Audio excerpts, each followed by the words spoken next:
My fiancé left me for a billionaire CEO while I was coding my startup.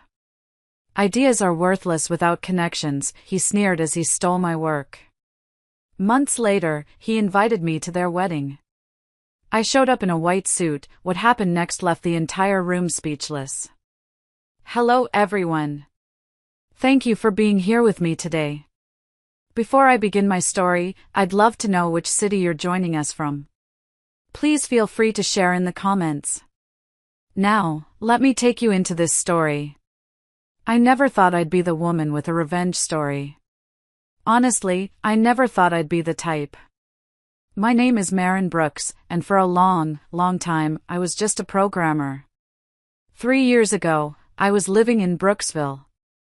You know, one of those small towns where everyone knows your name and you can get a decent cup of coffee at the diner. It's quiet. It's predictable. I had a small apartment, a mortgage that felt way too big for it, and a startup idea that kept me up at night. My living room wasn't really a living room, it was mostly computer equipment, servers humming, and wires everywhere. And I had a fiancé. His name was Derek Shaw. I thought he was the love of my life. I really did. We had a 5-year plan. We had inside jokes. We were a team. Or so I thought. I remember this one evening, it was a Tuesday, late. It was raining outside, that cold November rain that gets into your bones.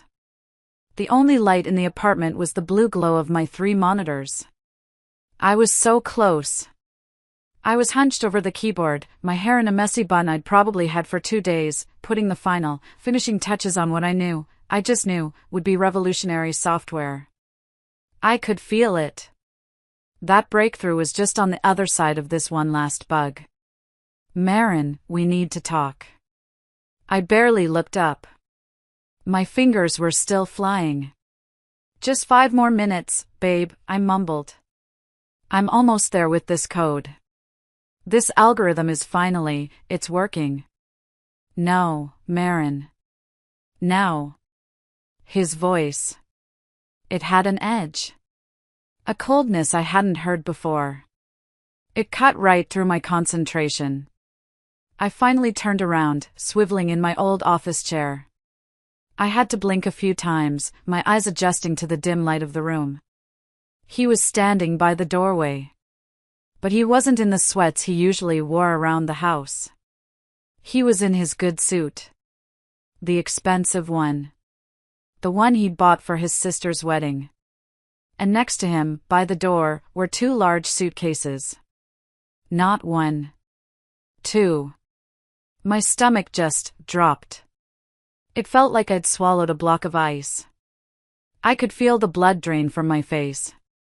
What's going on? I asked.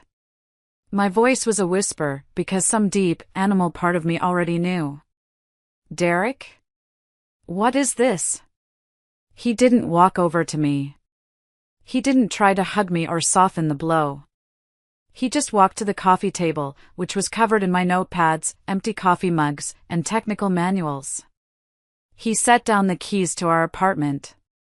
Right on top of my notes. I'm leaving, Maren. I'm done. My mind couldn't catch up. It was like the words were in a foreign language. Done? Done with what?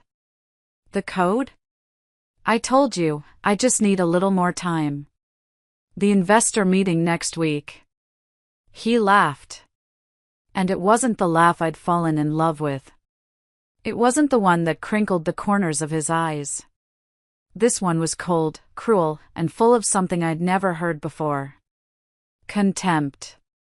Done with this, he said, gesturing to my computers, to our mismatched furniture we'd gotten from thrift stores, to the whole life we'd built. We've been working through it for 3 years, Maren. I'm done living like this. I am done with the promises that your big break is just around the corner. He started pacing, and the anger I hadn't seen before was coming off him in waves. I am done with coupon clipping. I am done with budget grocery shopping and driving that beat-up old car while my friends are vacationing in Europe, in Cancun, in places with sun. I'm done. I stood up. The code, the project, all of it just vanished from my mind. My legs felt weak, like they were made of cotton. Derek, what are you talking about? I tried to reach for his hand, but he pulled away like I was poison. We can work through whatever this is. We always do. Remember the 5-year plan?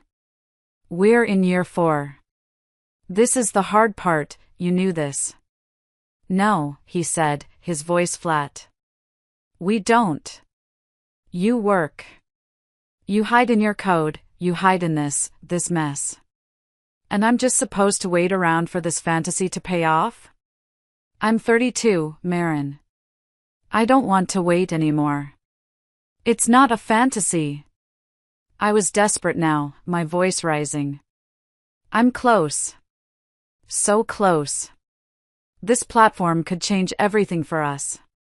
I have meetings lined up, I just need a little more time. You promised you'd give me time. That's what you said about the last 3 projects, Marin. He crossed his arms, looking at me like I was a stranger. Like I was something pathetic he'd stepped in. Then he delivered the final blow. I've met someone else. Those 4 words. They hit me like a physical thing. Like a punch to the chest that knocked all the air out of me. I actually stumbled back and had to grab the back of my chair. I managed to ask one question. Who? Diana Sterling. The name didn't register at first. It was too big, too famous. It was like he'd said he was leaving me for a movie star. Diana Sterling, the she-wolf of Wall Street, the CEO of Sterling Solutions, one of the largest, most ruthless tech companies on the East Coast.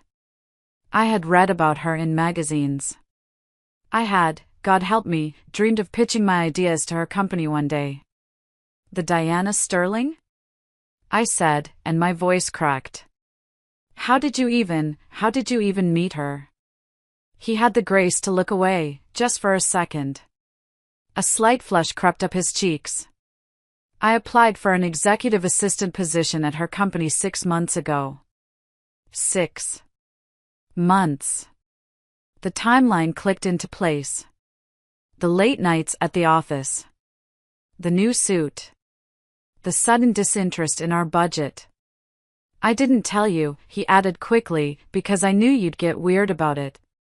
I knew you'd see it as me not believing in your work.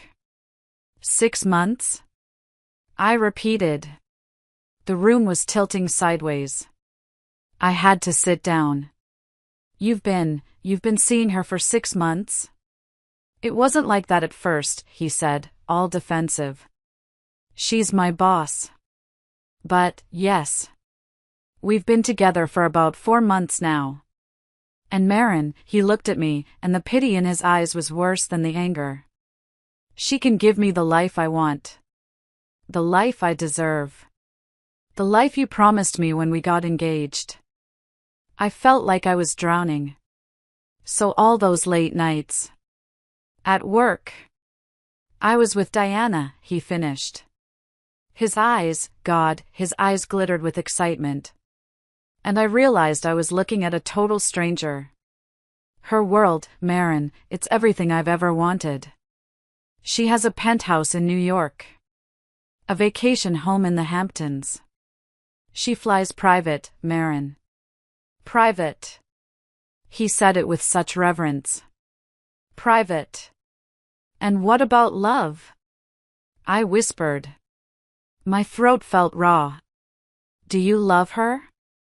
Derek hesitated. Just for a second. Just long enough for me to know the answer before he said it. I'm learning to. But what I know for sure is that I don't love this life anymore. He gestured around our modest apartment. I don't love watching you waste your potential on pipe dreams that never pay off. This isn't a life, Marin, it's a waiting room. Waste my potential? That stung. Derek, I've been building something revolutionary. You've been hiding from reality, he snapped. Real successful people, Marin, they aren't holed up in apartments in Brooksville. They're out there, in New York, in Silicon Valley. They're making connections. They're making things happen. They're not just dreaming. I was stunned by the venom in his voice. This wasn't the man who'd held my hand when my father died. This wasn't the man who'd helped me build my first server rack, who'd brought me coffee at 3 a.m. So that's it? I said, my voice numb. After 5 years together, you're just walking out. Diana is waiting for me downstairs. He checked his watch. A new one. Gold. One I'd never seen before. I'll be staying at her place in the city until I find my own. Her lawyer will be in touch about dividing our assets. Though, he added, with that same cruel smile, there's not much to divide, is there? The look he gave me. It was so full of contempt. It physically hurt. Derek, please, I said, and I hated the desperation in my voice. Just give me one more chance. The platform is almost ready. I have meetings with investors next week. I can show you. I've heard it all before, Marin. And even if by some miracle you do succeed this time, it's too late for us. He picked up his suitcases. Diana knows people. Real investors. Not the small-time angels you've been chasing. She could have made things happen for you, but you were too proud to even consider asking for help. I wanted to make it on my own merit. And look where that got you, he said, shaking his head. Where it got us. He headed for the door, and a terrible, terrible thought occurred to me. A thought so cold it stopped me from crying. Derek, wait. He paused, his hand on the doorknob, his back to me. Did you tell her about my platform? About the algorithms I've been developing? He didn't turn around. He just stood there for a long time. The only sound was the hum of my servers and the rain lashing against the window. She was interested, he finally said, his voice quiet. She's a CEO, Marin. She's always looking for the next big thing. She asked questions. I might have shared some details. The betrayal was complete. It wasn't just that he was leaving me for another woman. It wasn't just that she was rich and powerful. He had taken my work. My life's work. My baby. And he had given it to her. You had no right, I said, and my voice wasn't desperate anymore. It was hard. It was cold. He turned, and for a second I thought I saw remorse. But then it was gone, replaced by that defensive arrogance. It doesn't matter, Marin. Even if your idea is as good as you think, Diana has the resources to develop it better and faster. That's reality. Get out, I said quietly. Gladly. He opened the door, letting in a rush of cold, wet air. Oh, and Marin? I didn't look at him. Diana says, she says people like you are a dime a dozen in this industry. Ideas are worthless without the capital and connections to back them up. You should remember that. And then he was gone. The door clicked shut. I stood there for I don't know how long. An hour? 2. The silence in the apartment was deafening. All I could hear was the hum of my servers, mocking me. I slowly walked to the kitchen, opened the cabinet, and pulled out a bottle of whiskey we'd been saving for a special occasion. This wasn't what I'd had in mind, but it seemed appropriate. I didn't even get a glass. I just sat on the cold kitchen floor, the linoleum sticky under my feet, and I drank. I drank until I was numb enough to think. He hadn't just broken my heart. He had put my entire future at risk. If Diana Sterling used my algorithms, years of my work would be worthless. I'd be competing against my own creation, backed by one of the biggest tech companies on the East Coast. I woke up on the kitchen floor. The sun was streaming in, and my neck was stiff. For a split second, I had that blissful moment of confusion before I remembered. And then it all came crashing down again. He was gone. He took my work. He called me worthless. I stayed in that apartment for 3 days. I didn't shower. I didn't answer my phone, which buzzed with texts from my mom, from my friends. I ordered pizza, ate it cold, and stared at the wall. I tried to work, but I'd just sit in my chair, look at the lines of code, and see his face, hear his words. A dime a dozen. On the third day, I was sitting on the sofa, staring at a blank TV screen, when my best friend Carla just walked in. She still had her key. "Oh, honey," she said, and her voice was full of a pity that made me want to scream. She didn't hug me. She just walked over, grabbed the empty pizza box, and threw it in the trash. "You smell, Marin," she said, not unkindly. "Go take a shower." "He left me," I whispered. "I gathered that," she said. "Go. Shower. Now. I'm making coffee." When I came out, wrapped in a towel, she was sitting at my kitchen table. She's a lawyer, specializing in intellectual property. She's sharp as a tack and doesn't take nonsense from anyone. I told her everything. The breakup. Diana Sterling. The algorithms. He told her what? Carla's voice was suddenly all business. "Marin, that's a major breach. Did he sign an NDA when you started developing this?" "An NDA? Carla, he was my fiancé. He was my life. I didn't think I needed one. He helped me brainstorm names, for God's sake." "Rookie mistake," she sighed. "A big one. But all isn't lost. You need to stop staring at the wall and start fighting. Document everything. Right now." She slid a legal pad across the table. "When you started development, what specific proprietary elements you created, timestamps of code commits. Every email you ever sent him mentioning it. If Sterling releases anything resembling your platform, we can still make a case." "A case?" I said bitterly. "Against Diana Sterling? I'd be in litigation for years. I'd be broke before we even got to discovery." "One battle at a time, Marin," Carla advised, her voice firm. "First, you need to get out of this apartment. Second, finish your platform. Get it to market. Establish yourself. Get your own copyright and patents filed. Yesterday. Then we worry about Sterling." She was right. The pity party was over.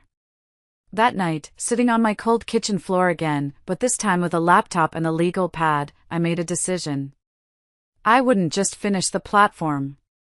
I'd make it better than anything Diana Sterling could ever imagine. And then, I would make her pay. I would make both of them pay. For taking my love, and for trying to steal my future. The next morning, I woke up, and the determination was still there. It felt cold and hard, like a rock in my stomach. I made coffee, and this time I didn't spill it. I sat down at my desk. And I got to work. For the next 4 days, I didn't just code. I attacked the keyboard. I was fueled by rage, caffeine, and a cold, hard desire to prove them wrong. I barely slept. I ate cereal out of the box. I was in a fugue state, a coding marathon. On the 4th day of this, just as I was finally fixing a major bug, my doorbell rang. I ignored it. It rang again, more insistent. I trudged to the door, peering through the peephole. It was a courier. A professional-looking guy in a uniform. I opened the door, and he handed me a sleek, silver envelope from Sterling Solutions. My heart hammered against my ribs. He asked me to sign for it, and my hand was shaking so badly I could barely write my name. I shut the door, my back leaning against it, and tore it open. Inside was a letter. And a check. The letter was on thick, expensive-feeling paper. It was from Diana Sterling's legal department. It was full of condescending jargon, but the message was clear. It acknowledged the potential for conceptual similarities between her company's upcoming platform and rumors of my work. It was a good faith gesture to avoid any future misunderstandings. It was, in short, a payoff. A dismissal. And the check. The check was for $50,000. $50,000. I stared at it. That's what she thought my years of work were worth. That's the price she put on stealing my ideas. On stealing my life. It wasn't a settlement. It was an insult. It was her, in her penthouse, laughing at me. Telling me to take the chump change, be a good little girl, and go away. I stared at the check, and the fury that had been simmering for a week just exploded. It was a hot, white rage. I didn't scream. I didn't cry. I walked very calmly to my desk. I picked up the check. And I ripped it into confetti. Tiny, tiny pieces. I let them flutter into the trash can. Then I grabbed my phone. Walter? I said, when my one potential angel investor answered. Walter Hayes. An older, semi-retired tech guy I'd met at a small-time conference months ago. He'd seemed intrigued by my ideas but had been non-committal. Marin.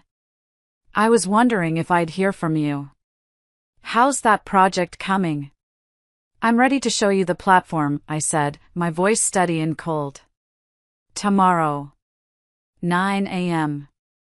The next day, I put on the only decent blazer I owned. It was from a discount store, and it smelled a little like my closet. I drove to Walter Hayes' home office. It was one of those rooms with dark wood, books everywhere, and a faint smell of old money and leather. It was terrifying. I'd worked through the night to prepare the demo, pushing myself past exhaustion to make sure every feature was perfect. I felt sick with nerves. So, Marin, Walter said, peering at me over his glasses. Derek won't be joining us? He usually sits in on these meetings with you. He was your business manager, wasn't he? My throat tightened. No. We're separated.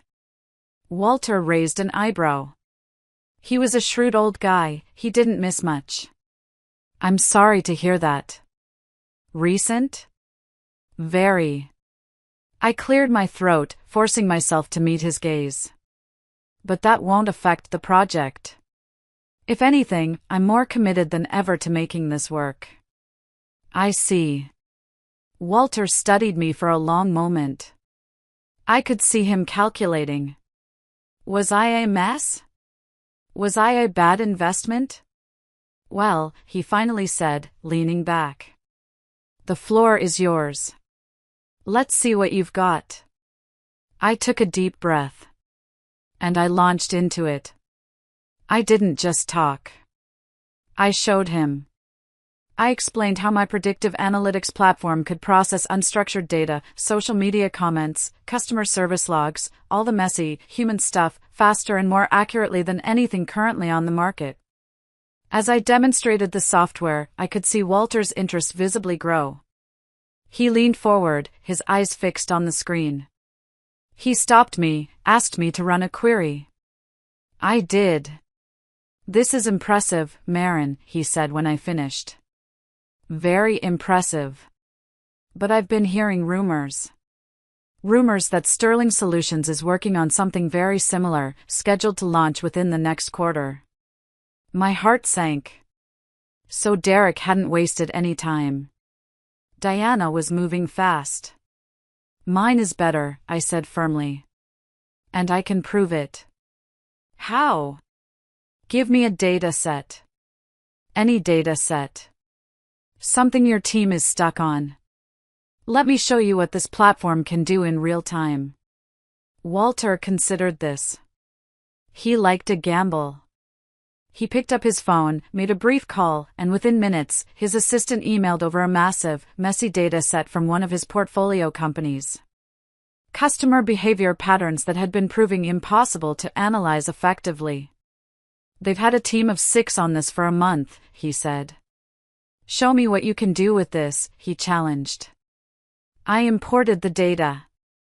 I set the parameters. I let my algorithms work their magic. The room was silent, except for the click of my laptop. Within minutes, not weeks, minutes, patterns began to emerge. Clear correlations. Predictive insights. Things that would have taken a team of analysts weeks to find.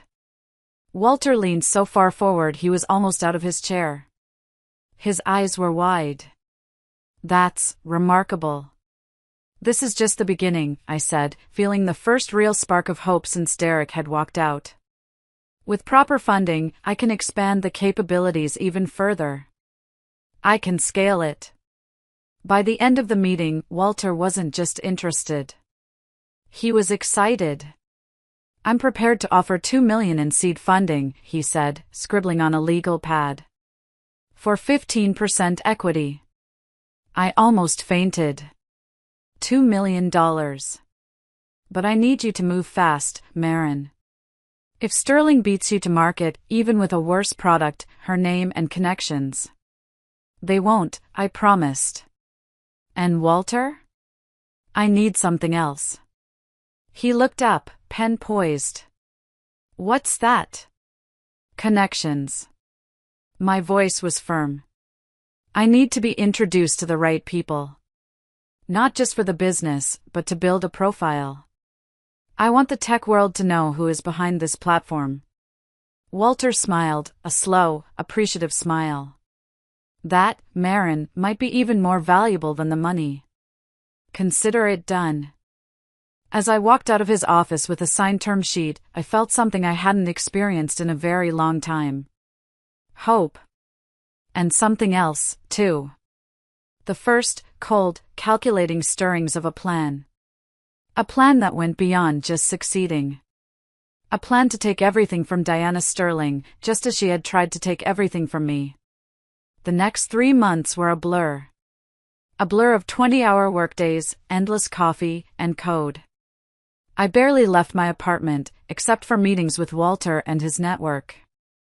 I officially incorporated Brooks Analytics. I hired a small but brilliant team of developers, 2 guys, Raj and Kevin, and another woman, Sarah. All outliers like me, all with something to prove. We worked out of my living room, which was now even more full of computers. The smell of stale pizza and energy drinks was constant. But it was exciting. We were building something real. In the middle of all this, I had to finalize the legal side of things with Derek. I met Carla at a small coffee shop. She slid the papers across the table. "This is it," she said. "Finalizes the asset split. Since you weren't married, it's just dividing what was jointly owned. Which, frankly, isn't much. He's not contesting the apartment, since you're the one on the mortgage. He doesn't want anything from our modest assets," I said, the words bitter. "He's confident his future with Diana will provide all he needs." His loss. Carla tapped the paper. "Sign here, Marin." I signed my name. And I felt nothing. No sadness. No anger. Just relief. It was done. That part of my life was over. It was just paper. "Good," Carla said, taking the papers. "Now, go build your empire." 6 months after Derek walked out, Brooks Analytics launched a TechCrunch Disrupt. Walter had coached me on my presentation. He'd helped me polish my image. "You're not just a coder anymore, Marin," he'd said gently. "You're the face of a multi-million-dollar company." He hired a consultant for a day. She was this tiny, terrifying woman who went through my closet and declared it tragic. We went shopping. I spent more money on a single blazer than I had on my first car. It felt like a costume. But when I walked on that stage, in that sharp, dark blue blazer, my hair pulled back, my presentation flawless, I didn't feel like an imposter. I felt powerful. The demo was perfect. The audience was hooked. We launched to rave reviews. 3 major clients signed up on the spot, impressed by what the platform could do. By the end of the conference, we had a waiting list for our beta program and interest from several larger investment firms for our Series A round. And then, the news we'd been waiting for. Stanton Enterprises, no, Sterling Solutions, announced a delay in the launch of their analytics platform, citing technical challenges. I knew why. I knew it in my bones. They had tried to reverse engineer my ideas based on what Derek had told them. But Derek wasn't a programmer. He didn't know the why. He just knew the what. He had given them the shell, but not the soul. Without the full picture, without the core innovations that I had kept locked away, they'd hit walls they couldn't overcome. Walter called me the day after the announcement. "You did it, kid," he said, and I could hear the grin in his voice. "Sterling is floundering, and you're the talk of the industry. But now you need to decide. Do you want to grow steady and solid, or do you want to go big?" I looked around my tiny Brooksville apartment, at the folding tables and server racks. At the life I was so desperate to leave behind. "Big," I said, without hesitation. "I want to go big. I want to go to New York." 2 weeks later, Brooks Analytics opened a sleek, new office in Manhattan. It was just 10 blocks from Sterling Solutions headquarters. It was a deliberate choice. I wanted Diana to know I was in her territory now. I wanted her to see me coming.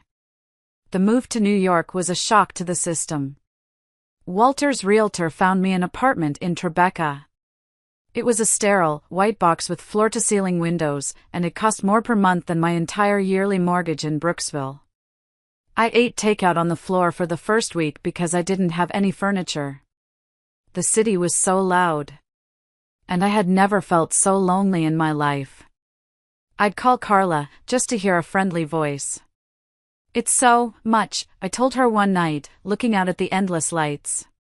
"You'll get used to it," she said. "Now go buy a sofa. You're a CEO, for God's sake." But I wasn't there to make friends. I was there to work. I became obsessed with growth. I worked relentlessly, pushing my team to their limits. Our Series A round brought in $18 million. We hired. We scaled at a pace that terrified our competitors, and probably should have terrified me. I transformed myself completely. Not just the company. The awkward programmer from Brooksville disappeared. She had to. Walter's consultant came back. "You're a New York CEO now, Marin," she said. "You need to look like one." So, I got a new wardrobe. Tailored suits, sharp dresses, shoes that cost more than my first car. I learned to walk into a boardroom and command attention. My new apartment, my new clothes, my newfound confidence, they weren't just for show. They were armor. Walter encouraged me to be seen. "You need to be in the right rooms," he said. So I dated, strategically. High-profile men, bankers, even a minor politician. Men who appeared in the society pages. I remember one date. A banker. He spent 20 minutes talking about his watch. He didn't ask me a single question about my work. I realized, sitting there, sipping a $30 cocktail, this was the world Derek wanted. This was what he'd left me for. It was so shiny. And so empty. I wanted Derek, when he opened the paper over coffee in Diana's penthouse, to see my face. To see me at those parties, on those benefit committees. I wanted him to see exactly what he'd walked away from. 9 months after our launch, Brooks Analytics had grown to a team of 50. Our client list included Fortune 500 companies. Our valuation was approaching $200 million. We were directly competing with Sterling Solutions for contracts. And we were winning. More often than not. Then came the moment I'd been both dreading and anticipating. An invitation. To speak at the annual Tech Innovation Summit. The keynote speaker for the second day. The keynote speaker for the first day? Diana Sterling. It was a programming decision that couldn't have been more perfect if I'd arranged it myself. We would be on the same stage, just 24 hours apart. The night before the summit, I couldn't sleep. I stood at the floor-to-ceiling window of my hotel suite, looking out at the Manhattan skyline. I rehearsed my presentation in my head, over and over. But I was also rehearsing something else. What I would say. What I would do when I saw them. Would she even know who I was? Had Derek told her about her new, noisy competitor? The next morning, I arrived early. I sat in the front row for Diana's presentation. I sipped my water and I waited. When Diana Sterling took the stage, the room was packed. She was impressive. I had to give her that. Tall, blonde, in a power suit that screamed I'm in charge. She was polished, articulate, and utterly cold. Her presentation was full of buzzwords and grand promises about the future of AI. It was all fluff. No substance. Then, it was my turn. The moderator announced my name. And now, please welcome Maren Brooks, CEO of Brooks Analytics. I walked onto the stage. The hot lights were blinding. I found my spot, and as my eyes adjusted, I scanned the crowd. And I saw them. They were in the third row. Diana, looking regal and bored, checking her phone. And next to her, Derek. He looked stunning in a bespoke suit, every inch the perfect, handsome accessory. Our eyes met. I saw it. The flicker. The shock. The pale, sick look on his face as he realized who was on the stage. He hadn't expected this version of me. Confident. Successful. Commanding the room. I smiled. A small, tight smile, just for him. And then I turned to the audience, and I began. I didn't talk about buzzwords. I talked about results. I showed them, in real time, what my platform could do. I put up case studies, data, and hard numbers. I explained how we were revolutionizing predictive data analysis. The audience was hooked. They weren't just polite, they were engaged. When I finished, the applause was enthusiastic, genuine. As I stepped down from the stage, the moderator was already announcing the next panel. I walked directly toward the third row. Diana was already on her feet, ready to leave. I intercepted them at the aisle. Impressive presentation, Diana said, extending a hand. Her voice was smooth, but her eyes were cold. Diana Sterling. I took her hand. Her grip was firm. Maren Brooks. Brooks Analytics. A flicker of recognition crossed her face. A calculating look. Brooks. Any relation to Derek Shaw? I said evenly, turning to him. He's my ex-fiancé. Small world, isn't it? Before she could respond, I focused on the man who looked like he'd seen a ghost. Hello, Derek, I said quietly. You look well. He managed to nod. Maren. I had no idea you'd be here. Clearly. I smiled, that same tight smile. Are you enjoying the summit? The presentations have been fascinating. He glanced nervously toward Diana, who was now watching us with a new, sharp interest. You've changed, he stammered. Success will do that, I said. I meant to reach out after I heard about your company, to congratulate you. Did you? I kept my tone light. Well, better late than never. Diana stepped closer, her eyes narrowing. So, you're the Brooks Analytics that's been poaching my clients. Poaching is such an ugly word, I said. I'd say we're offering a superior product. The tech world is competitive, Diana. May the best platform win. You know what I mean, she said, her voice low. Are you deliberately targeting my business? I laughed softly. Paranoid, aren't we? I'm just building a successful company. Isn't that what everyone wants? She studied me, and I could see the wheels turning. She was putting it all together. The ex-fiancé. The rival platform. The technical difficulties her team was having. Darling, she said to Derek, barely acknowledging me, we should get going. We have that dinner. Of course. Derek took her arm, but his eyes stayed on me. It was unexpected, seeing you, Marin. I'm sure we'll be seeing more of each other, I said pleasantly. New York is a small town, in some ways. Diana gave me a curt nod. Ms. Brooks. Good luck with your startup. Oh, we're well past the startup phase, I corrected her, just as pleasantly. But thank you. And good luck with your, what did the press call them? Technical challenges? Her jaw tightened. She said nothing, steering Derek away through the crowd. As I watched them go, a sense of satisfaction washed over me. This was just the beginning. The confrontation at the summit was a turning point. Within weeks, the industry was buzzing with comparisons between Brooks Analytics and Sterling Solutions. Most favored the newcomer. Our stock price climbed. Theirs began a slow, steady descent. I leveraged the momentum. I pushed for more aggressive expansion.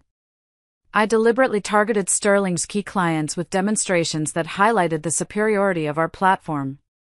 We poached 3 of her top developers, who came to us with stories of a chaotic, floundering project, confirming what I already knew. My profile rose alongside the company's. I was featured in Forbes. Invited onto CNBC. Profiled in the Wall Street Journal. In every interview, I made sure to mention my humble beginnings in Brooksville, the bootstrapped nature of our early days, a subtle, unspoken contrast to Diana Sterling's silver spoon background. 6 months after the summit, we landed the big one. Global Finance Partners. One of Sterling Solutions' oldest and most profitable clients. The day the news broke, our stock jumped 15%. And that evening, I received a text from an unknown number. This isn't a game you want to play. Back off. DS. I saved the number. I didn't respond. The threat only confirmed what I already knew. Diana Sterling was feeling the pressure. She was scared. 2 weeks later, I attended a charity gala at the Metropolitan Museum of Art. It was one of those events I'd learned to navigate, all fake smiles and expensive champagne. As I circulated through the crowd, I spotted him. Derek. Alone by a Greek statue, looking troubled. Penny for your thoughts, I said, approaching him. He started. Marin. You seem to be everywhere these days. It's that kind of town. I looked around. No Diana tonight? She's dealing with a situation at the office. He took a sip of champagne. Something you might know about? Global Finance Partners, perhaps? I smiled. They made a business decision, Derek. Nothing personal. It feels personal, he muttered. He lowered his voice. What do you want, Marin? Revenge? Is that what this is all about? This is about building the best company I can, I said smoothly. If that happens to impact your fiancé's business, well, competition is healthy. Isn't that what you told me? He studied me, his eyes searching mine. You've become exactly what you used to criticize. Cutthroat. Obsessed with success. Willing to step on others to get ahead. I learned from the best, I said. I gestured around the opulent room. Isn't this what you wanted? The galas, the recognition, the success. I'm just giving you a chance to see what it would have been like if you'd stayed. That's cruel, he whispered. Crueler than walking out on your fiancé the day before her big break? Crueler than sharing her proprietary work with a competitor? I kept my voice gentle, at odds with my words. I don't think so. He flinched. Diana and I are getting married, he said abruptly. Next month. At the plaza. I raised an eyebrow. Congratulations. I'm sure it will be beautiful. I want you to stop this. Whatever it is you're doing. He actually gripped my arm. As a wedding gift. I laughed. I couldn't help it. A wedding gift? Now who's being cruel? No, Derek. I'm just getting started. Diana is dangerous when she's cornered, he hissed, his face pale. Marin, you don't know what she's capable of. She's not easy, Marin. This wedding, it has to be perfect. She's obsessed. I got it. He wasn't just warning me. He was terrified of her. Neither does she know what I'm capable of, I said. I removed his hand gently from my arm. Enjoy the rest of your evening. Give my best to the bride. As I walked away, my phone buzzed with a text from my CFO. We need to talk. Sterling's making moves. The game was escalating. The next morning, I learned what Diana's moves entailed. Sterling Solutions had filed a lawsuit against Brooks Analytics, claiming intellectual property theft and corporate espionage. The irony. The sheer, blatant audacity of it was almost comical. I called an emergency meeting with Carla and Walter. We gathered in my conference room, the war room. They have nothing, Marin, Carla assured me after reviewing the filing. This is a desperation play. It's a classic slap suit. Meant to spook your investors and slow your momentum by burying us in legal fees. It's a war of attrition. She thinks she has deeper pockets. This is a baseless attack, Walter said, his voice hard. It's meant to bleed you dry. Can we counter? I asked, my voice cold. Carla grinned. With pleasure. We'll file a countersuit. We'll allege that Sterling's delayed platform was actually based on your proprietary work, shared without authorization by her new fiancé, Derek Shaw, during your engagement. That would drag him into it publicly, I noted. Does that bother you? Carla asked. I thought about it for a long moment. Thought about him checking his gold watch, telling me ideas were worthless. No, I said. No, it doesn't bother me at all. The legal battle made headlines. Tech titans at war, the battle of the X's? It added fuel to the already intense rivalry. Our stock took a temporary hit, but recovered quickly when several industry analysts published pieces questioning Sterling's claims and praising our innovations. 3 days after the lawsuit was filed, I received an invitation in the mail. Thick cream paper. Gold embossing. Ms. Diana Sterling and Mr. Derek Shaw request the pleasure of your company at their wedding. My breath caught in my throat. Was this a threat? A joke?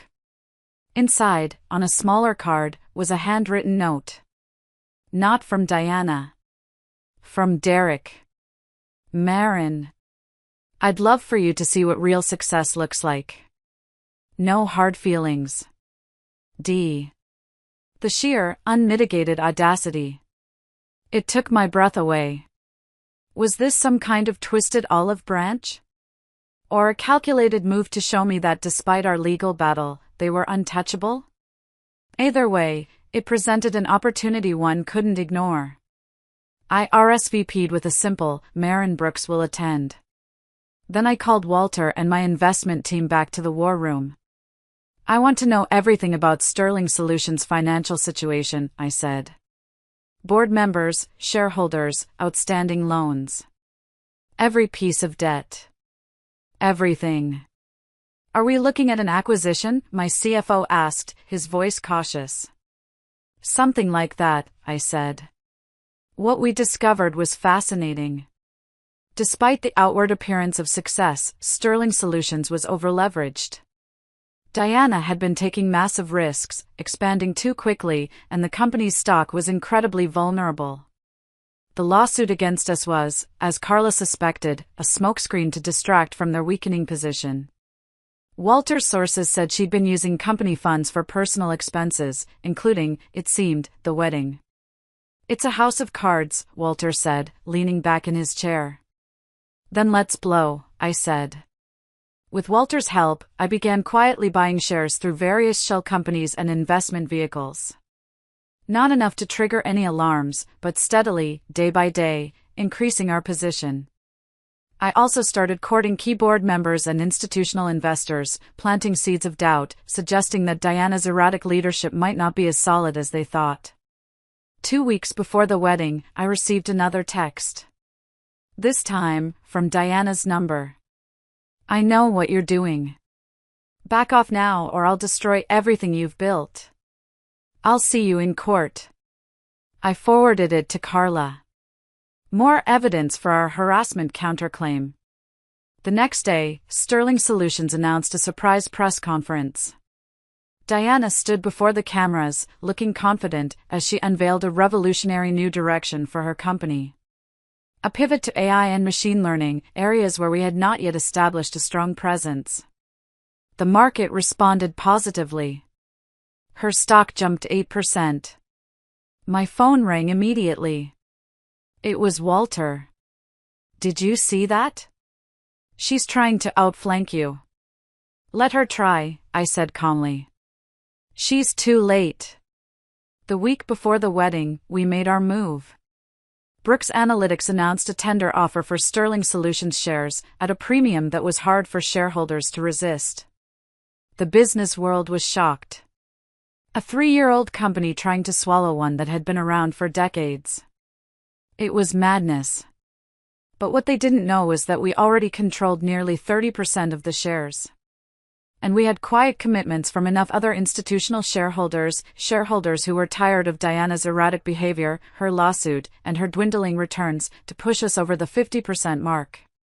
The takeover was hostile, swift, and brutal. Diana called me directly, her voice shaking with rage. You can't do this. The board won't allow it.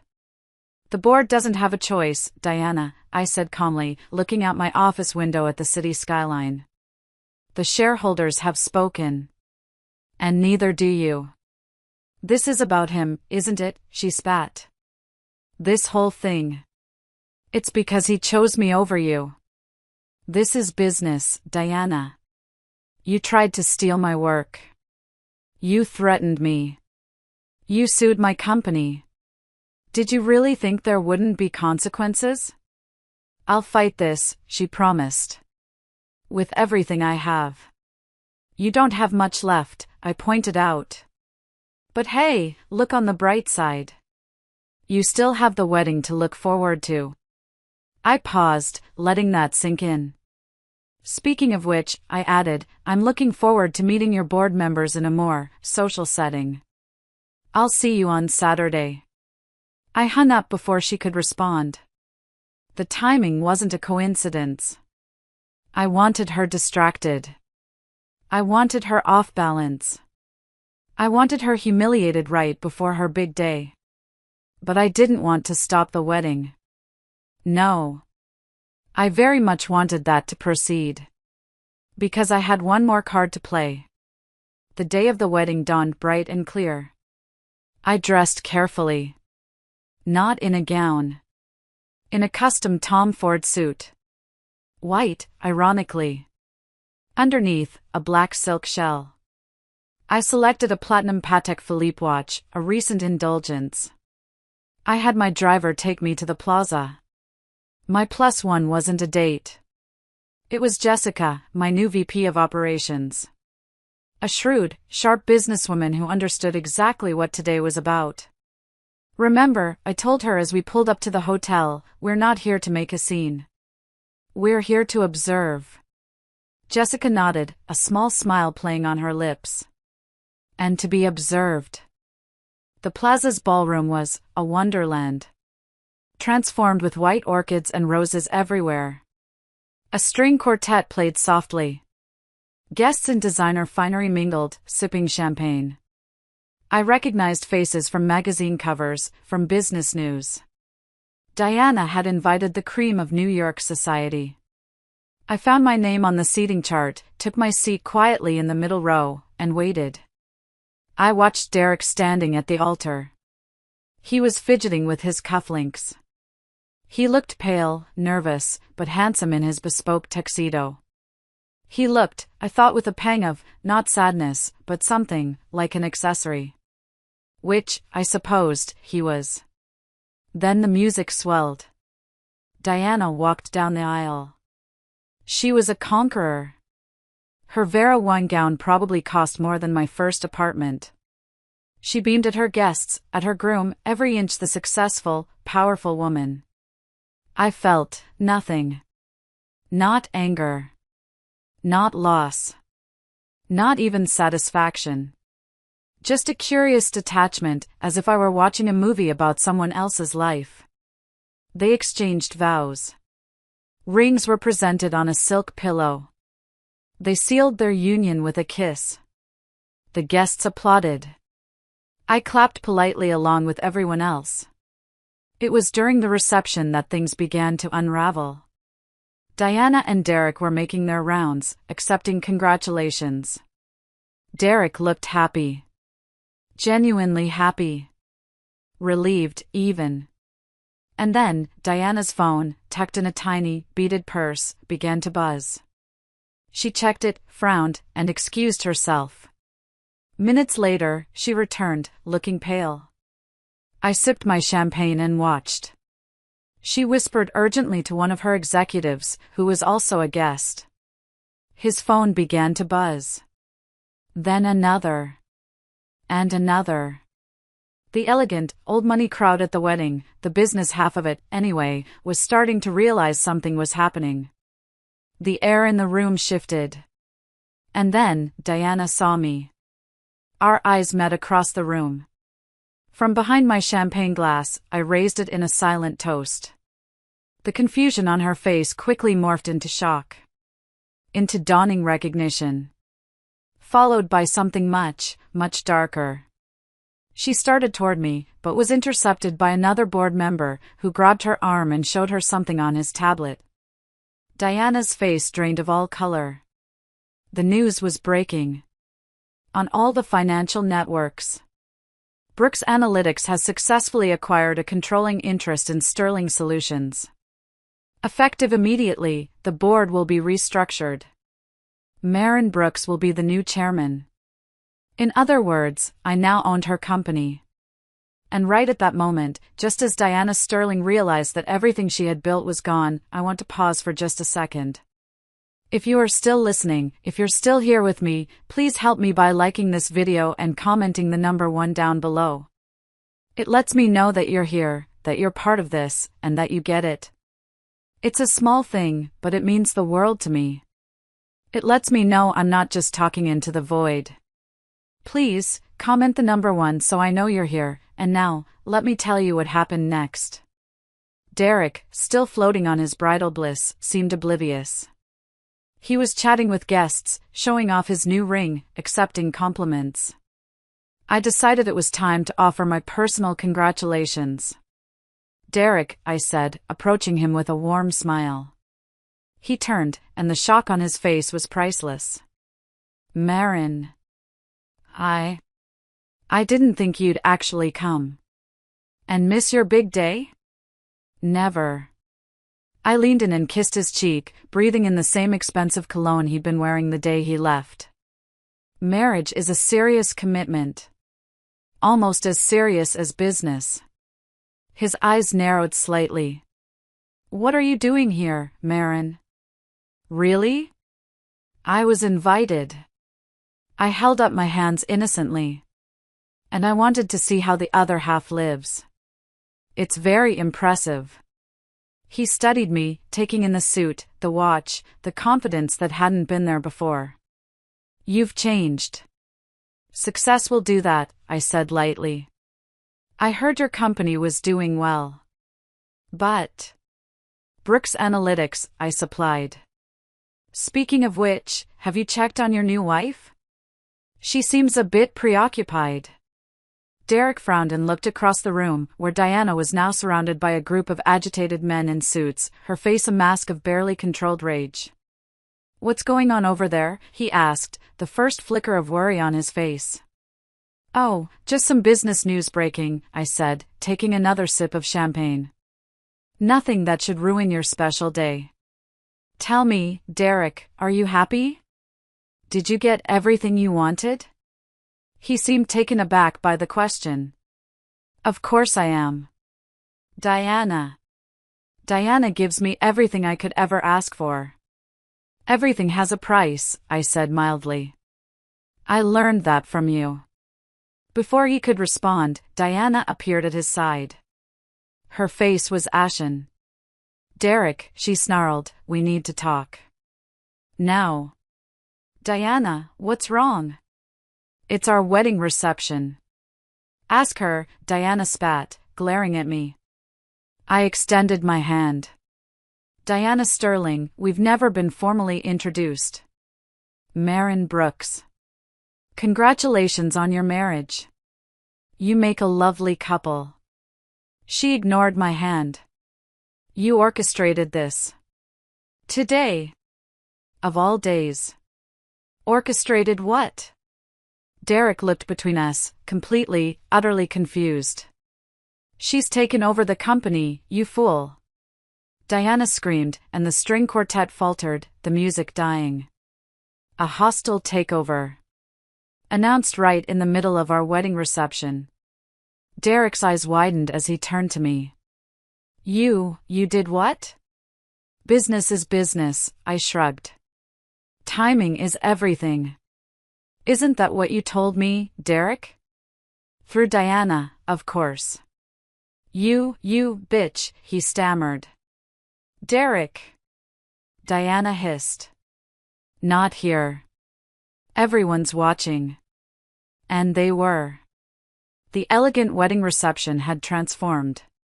Guests were whispering, pointing, phones out as they read the breaking news. The fairy tale wedding was now a business scandal in the making. We should discuss this privately, I suggested politely. Perhaps in one of the hotel's conference rooms? My team has prepared a transition plan. It's quite generous, all things considered. Diana looked like she might explode. You think I'm just going to hand over my company? The company I built from nothing?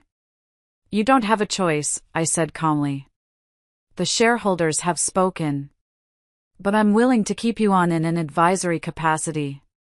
If you're interested. An advisory capacity, she repeated, incredulously. At my own company? My company now, I corrected her. Though technically it belongs to the shareholders. And they've lost confidence in your leadership.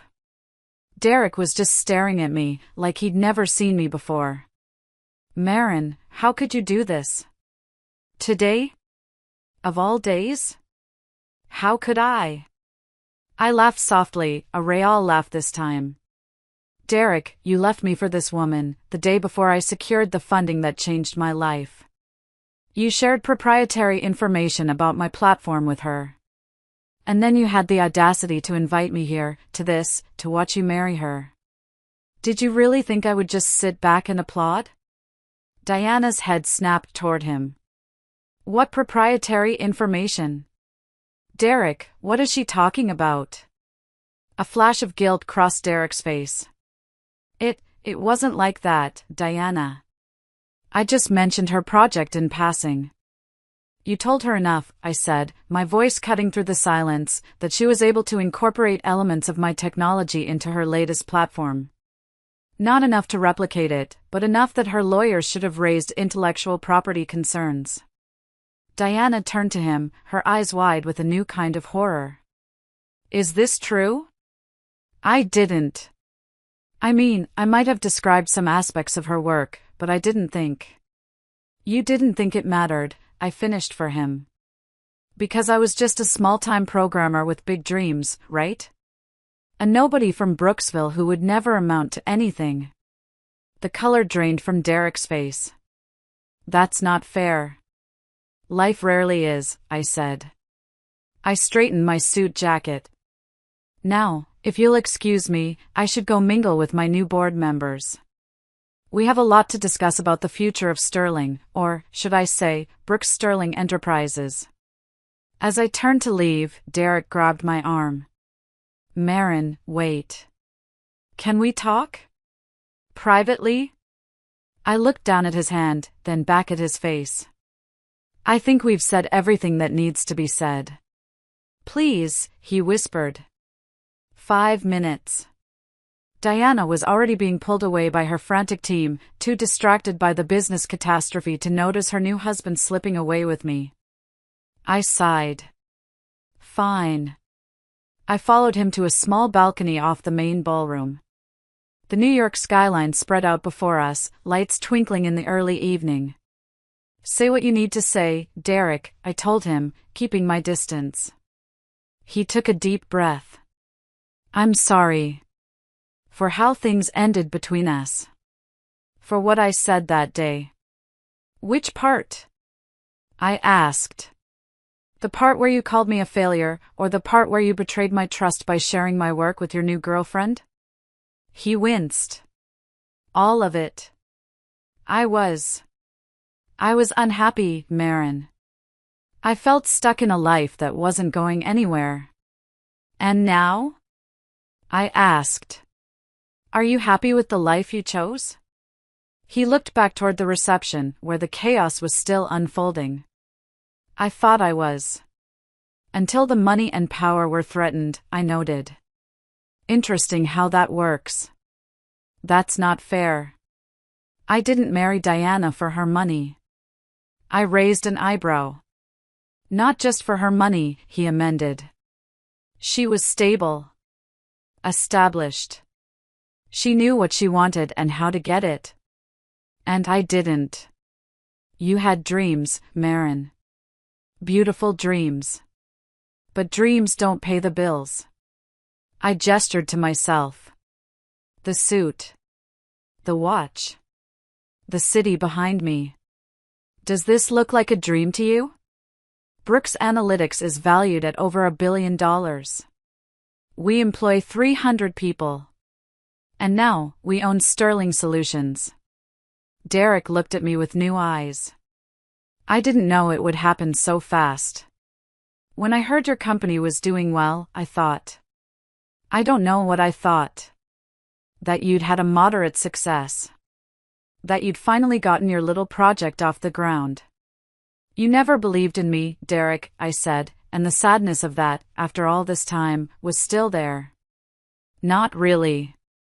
That's not true, he protested. You supported me until something better came along, I said. I leaned against the balcony railing. Why did you invite me to the wedding, Derek? The real reason. He looked away. I don't know. Maybe I wanted you to see that I was happy. Maybe I wanted closure. Or maybe, I suggested, you wanted to rub your new life in my face. To prove to yourself that you'd made the right choice by leaving. Maybe, he admitted quietly. I didn't expect this. He gestured vaguely toward the reception. What happens now, Maren? Now, Diana has 2 choices. She can fight a losing battle to keep control of her company, or she can accept my generous transition package and walk away with her dignity somewhat intact. And us, he said, stepping closer. What about us?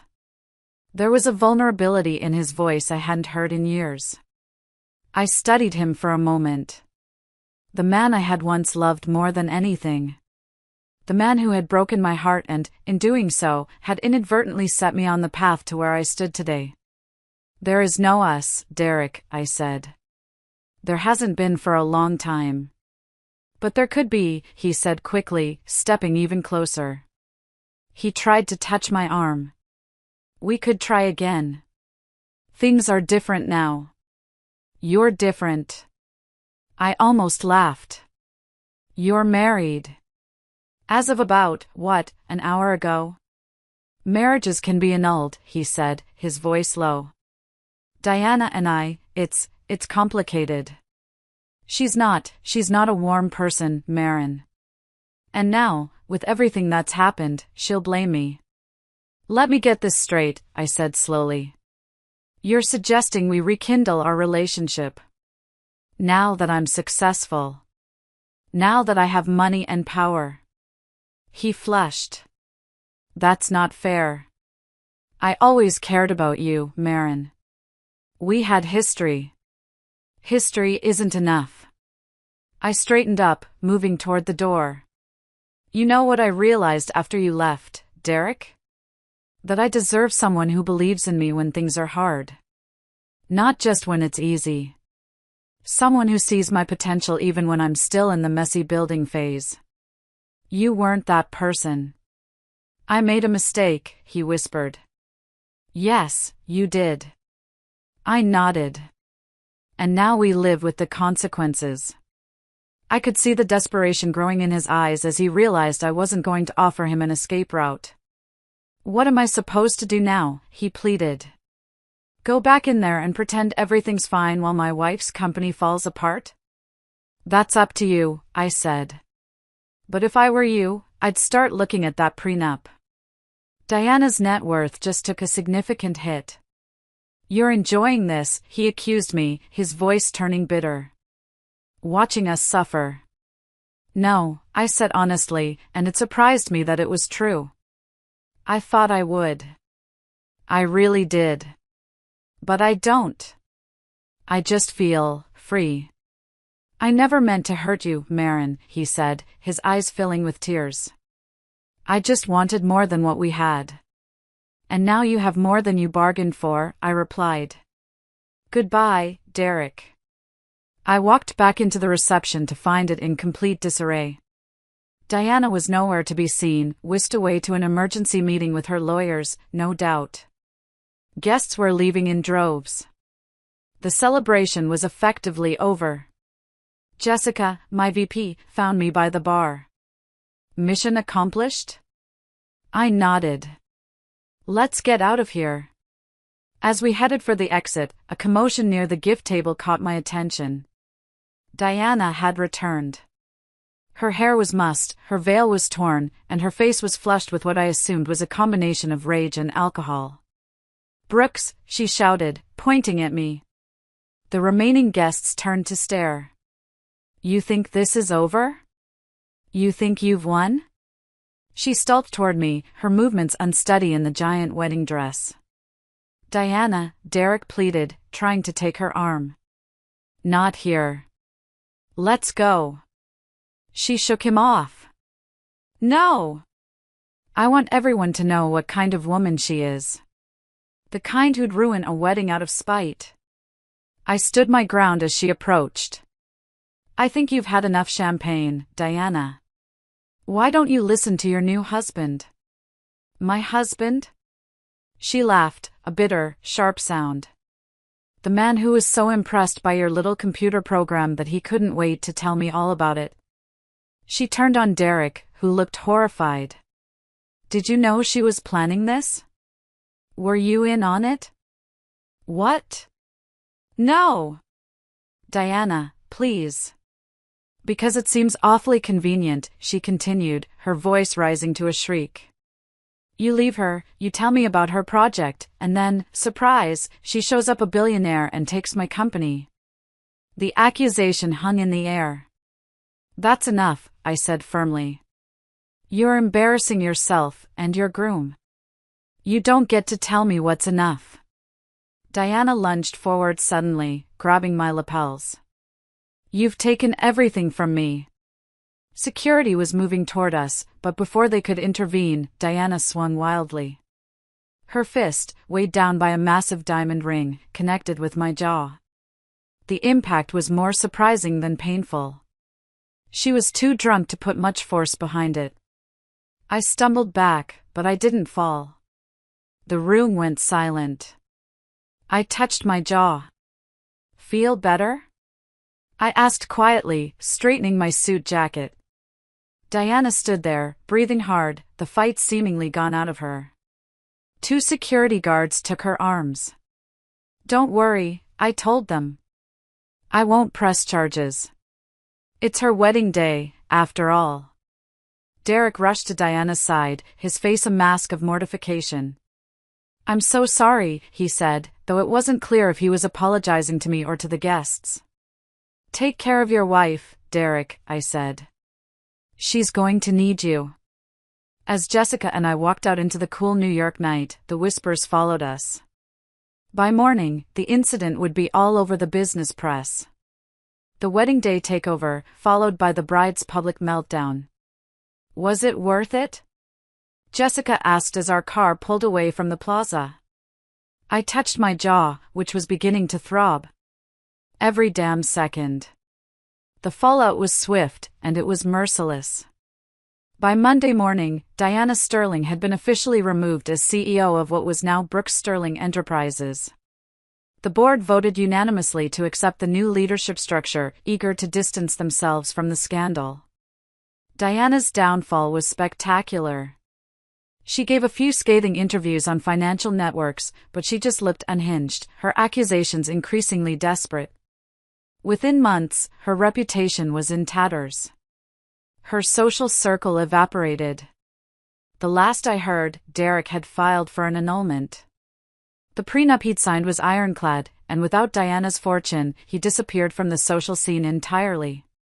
Rumor has it he's working in real estate somewhere in Florida, selling condos. As for me, Brooks Sterling Enterprises flourished beyond my wildest dreams. The predictive analytics platform that I started in my tiny apartment in Brooksville, well, it's now revolutionizing how businesses all over the world operate. The company that nearly died on my living room floor now employs thousands. I'm in a new apartment now. One I've actually bothered to furnish. It's nice. Quiet. Occasionally, I'll get messages from Derek. An email. A LinkedIn request. Attempts at reconciliation. Apologies. Sometimes, even pleas for help. I never respond. Some bridges, once they're burned, just can't be rebuilt. At my last board meeting, one of the new members asked if we'd ever drop the Sterling from our company name. I smiled. Never, I replied. It's important to remember where we came from. And where some people ended up. Thank you for listening to my story. It's a lot, I know. But telling it, sharing it with you, it feels like closing the final chapter. If you've ever been made to feel small, or had someone try to take what's yours, I hope this gives you a little bit of hope. Or at least, a little bit of satisfaction. If you liked this story, or if it resonated with you, please give it a like, and maybe even share it with someone who needs to hear it. And I'd love to read your comments. What would you have done? Let me know. Thanks for being here. Really.